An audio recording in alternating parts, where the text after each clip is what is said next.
Diana Ellis stormed out of their cramped apartment, slamming the door so hard the hallway lights flickered.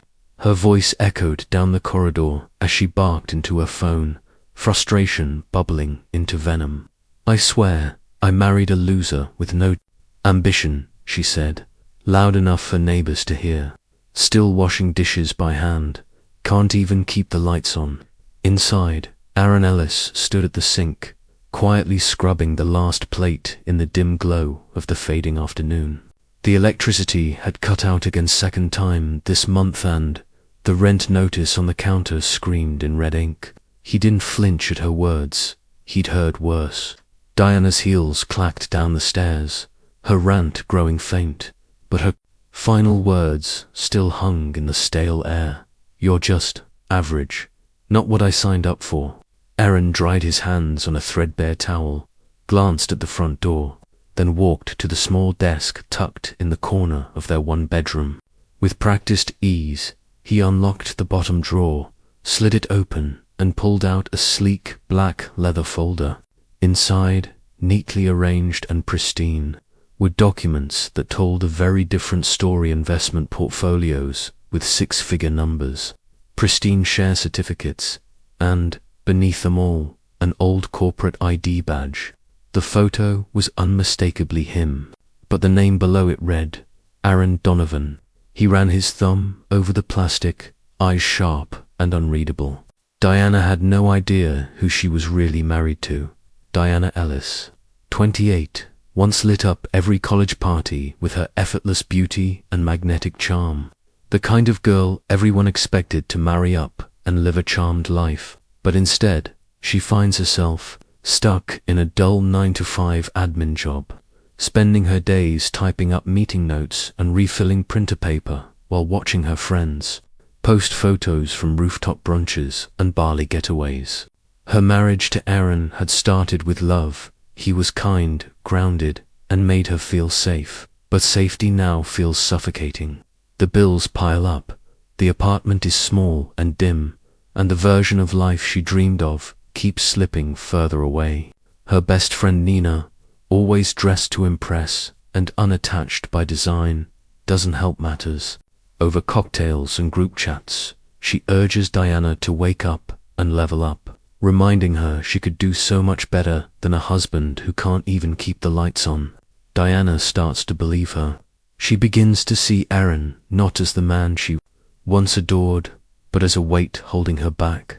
What she doesn't know is that Aaron Ellis was once Aaron Donovan, a name whispered in elite tech circles, a brilliant mind behind a disruptive startup that had investors buzzing until it all collapsed in a swirl of scandal, betrayal, and legal smokescreens involving his ex-business partner.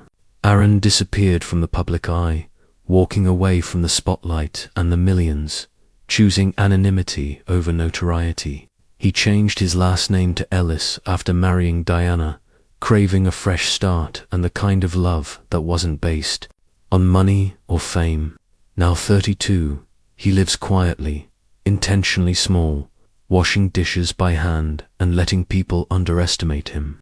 But the mask starts to slip when a man named Mr. Carver brushes past him on the street, does a double take, and mutters, "I know who you are." The encounter shakes Aaron more than he lets on. Meanwhile, his only real connection to his past is Uncle Jerome, his ailing relative in a modest care facility, who still calls him Donovan and reminds him of the life he left behind. As Diana grows increasingly resentful, Aaron remains composed, serene, even in their shared poverty. But there's an edge to his silence, a weight in his eyes. Something is being hidden. Diana thinks she's married to a man going nowhere, but she's wrong. She married a man who's been somewhere most people only dream of and chose to vanish. It started innocently or so, Diana told herself, while Aaron was out running an errand. She wandered toward his desk under the pretense of looking for a charger, but her curiosity got the better of her. The drawer that never opened, the one with the faint scratch marks around the lock, sat just slightly ajar. She pulled it open. Inside was a sleek black leather folder, smooth and cold to the touch. Her fingers trembled as she flipped it open. What she saw made her breath hitch. An ID badge with a younger Aaron's photo, dressed sharply in a tailored suit, the name underneath reading Aaron Donovan. She blinked, confused, then found the envelope tucked beneath thick, marked confidential. She opened it and froze. Inside were detailed asset summaries, portfolio breakdowns, and share certificate stens of millions in holdings, diversified investments, offshore accounts. It was real. It had to be. She sat down hard on the edge of the couch, staring at the papers, her stomach churning. Her husband, the man she thought could barely afford a grocery run, was hiding a fortune and an entirely different identity. That night, she didn't wait for him to explain.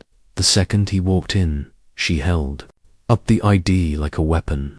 "Who the hell is Aaron Donovan?" she demanded, voice shaking. Aaron paused in the doorway, met her gaze, and said nothing for a moment. Then, without defensiveness or panic, he sighed quietly and walked to the kitchen, setting down the bag of groceries. "That life almost destroyed me," he said calmly, his back turned. "I wanted to be someone else, someone real with you." Diana stood frozen, the folder clutched in her hands, her heart pounding in her ears. "So you lied about everything," she spat, her voice breaking. "You let me suffer, let me think we were broke, while you sat on all this." Aaron turned to face her, his eyes steady. "I wasn't sitting on it, I was hiding from it." But to Diana, it didn't matter. She couldn't understand. The missed trips, the shut-off lights, the hand-me-down furniture, all of it, a farce. It wasn't just deception, it felt like betrayal. In that moment, the life she thought she was trapped in suddenly revealed itself as a cage he'd built, on purpose. And the man she thought was just average now seemed like a stranger with secrets too big to ignore. After the confrontation, Diana became someone else, entirely sharper, colder, more calculating. The discovery of Aaron's hidden past wasn't just a betrayal, it was an awakening. She couldn't stop thinking about the documents, the ID badge, the quiet calm with which he admitted he'd once had everything and chose to walk away late. At night, when Aaron was asleep or pretending to be, Diana sat hunched over her phone, scouring the internet. It didn't take long. A few searches led her to old news archives, tech forums, and grainy articles from 6 years ago. Aaron Donovan, co-founder of NeuronSync, hailed as a prodigy in the AI space, vanished from public view after a legal dispute with partner Kyle Renner. Some said he'd sold his shares quietly. Others whispered of NDA payoffs, court settlements, or scandal. The pieces didn't all fit, but they were enough to confirm that Aaron Ellis wasn't just a humble, peace-seeking man. He was once a giant who willingly shrank. That truth clawed at Diana's pride. When she confronted him again, demanded answers, demanded he step back into the world he'd abandoned. Aaron's answer was maddeningly simple. "I needed peace," he said, eyes weary. "Not more money. I needed love." But Diana, who now saw every unpaid bill and skipped vacation as a choice he made for her, couldn't accept that. "Love without comfort isn't love," she snapped. "It's survival." From that day, the air between them changed. Diana began spending more time with Nina again, slipping back into the version of herself she'd buried under bills and disappointment. She started dressing with purpose, heels, lipstick, perfume, and coming home later, always brushing off where she'd been. Aaron noticed. He noticed everything, especially the way her smile began to curve for other men. One night, she mentioned a yacht party casually, like it meant nothing. A wealthy real estate agent she'd met at a dinner invited her, said she deserved better. Aaron didn't argue. He just nodded and said, "Be safe." It killed him, but he let her drift, believing maybe he'd already lost her. Then came the call.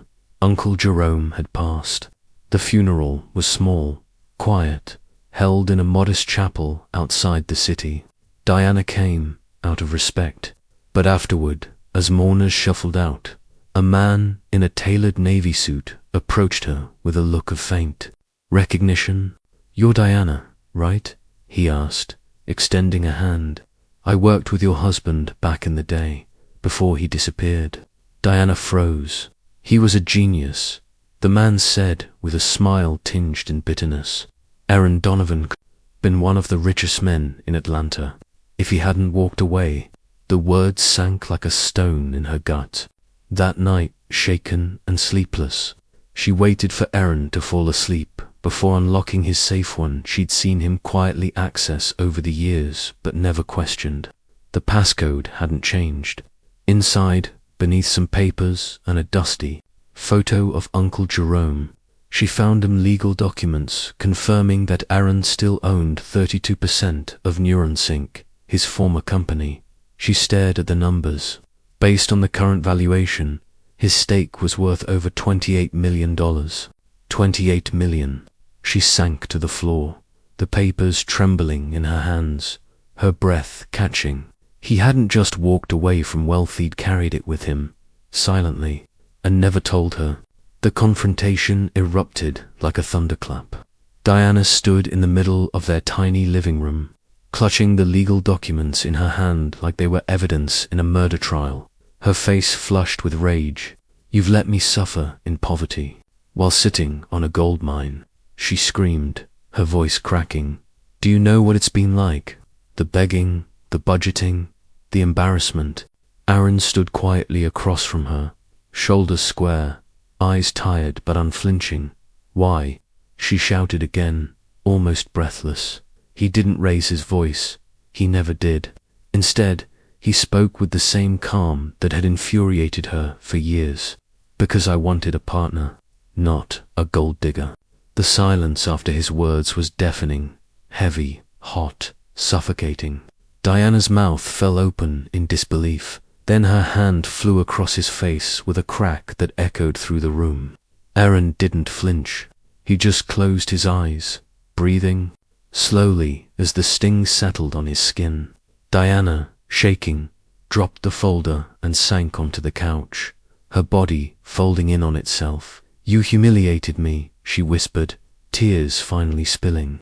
"You made me look like a fool, struggling and hoping, while everyone around me kept telling me I settled for nothing." Aaron didn't respond. He simply turned, walked into the bedroom, and quietly closed the door. The next morning, before Diana even opened her eyes, a letter sat on the kitchen table. One page, signed and dated. Notice of legal separation.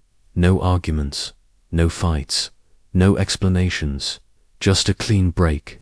But what Diana never saw, what Aaron never mentioned, was the plan he'd put in motion the night before. A quiet, anonymous transfer of $500,000 into her personal account, not out of guilt, but gratitude for the years she stayed, for the love he once believed was real. It was to be a parting gift, a thank you for walking beside him before she knew his name meant anything. But that afternoon, as he sat in his car outside the lawyer's office, Aaron listened to a voicemail she left during a heated call with Nina. Her voice, sharp with scorn, spat venom into the phone. "He's a joke, hiding behind peace and simplicity like it makes him noble. He'll always be that broke little boy pretending to be a man."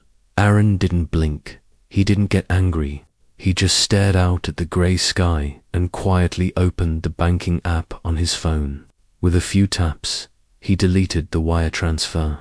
No explanation, no goodbye, just a final, silent decision. Diana woke to an unfamiliar stillness. The apartment, usually cluttered with signs of their quiet life, was stripped bare of his presence. No keys on the hook, no mug in the sink, no Aaron. On the kitchen table sat a small box. Inside, she found the engagement ring she once adored, the one she used to flash proudly to friends, now dulled by time and regret. Beneath it, a printed photo of their wedding, Aaron smiling, eyes full of hope, holding her hand like it was the only thing he needed. On the back, in his careful handwriting, was a single line. Asterisk, you once said you loved me, even if I had nothing. I believed you. Her knees buckled. She called him immediately, but the line was disconnected. She texted, emailed, searched. Nothing. Aaron had vanished again, just as quietly as he'd come into her life. In the days that followed, Diana unraveled. She cried in the shower, screamed into her pillow, cursed him, begged the universe. But when the silence didn't lift, something in her began to shift. She started therapy, more out of desperation than belief. Slowly, she unpacked the girl she used to be, the one obsessed with image, validation, envy. She buried the idea that love was a currency and began to understand the price of never being enough for herself. She stopped chasing comparisons. She picked up extra shifts, paid off debt, stopped buying clothes just for Instagram. She even began volunteering at a youth center, something Aaron had once suggested years ago that she'd laughed off. In that quiet service, she began to find fragments of peace. She reconnected with her estranged sister, apologized, rebuilt bridges she had once burned in pride. Months passed, and though her heart still ached in moments, she no longer felt like she was drowning. Somewhere across the country, Aaron re-emerged, but not as the man she'd known. Under his real name, Aaron Donovan, he quietly launched a tech foundation focused on mental health and ethical innovation. In a rare private interview, he was asked what drove his return. He smiled faintly, then said, "Sometimes you have to lose everything, including love, to truly find yourself." A year later, Diana stepped into a bustling community conference hall for women entrepreneurs. A simple notebook in hand and a calm determination in her stride. Gone were the designer heels and curated selfies. She now wore quiet confidence, like a second, skin modestly dressed, hair tied back, eyes clear. She'd come far, building something of her own from the ground up, fueled not by appearances but by purpose. As she found a seat near the back, the murmurs around her rose. The keynote speaker was about to begin. When the name Aaron Donovan was announced, her breath caught. She turned slowly, and there he was on stage, poised and sure, speaking, with a grace that was once hidden beneath silence and sacrifice. Their eyes met for a moment, just a flicker, a shared recognition that echoed with everything unspoken. Aaron continued his speech, his voice calm and resonant. Real wealth is peace, and real love doesn't come with terms. The crowd applauded, but Diana didn't clap. She simply sat there, still, her eyes shining with tears and the weight of realization. She didn't approach him. She didn't chase closure. Instead, she smiled through the ache, knowing she was finally the woman he once hoped she could become, understanding too late what she had let slip away, fade out,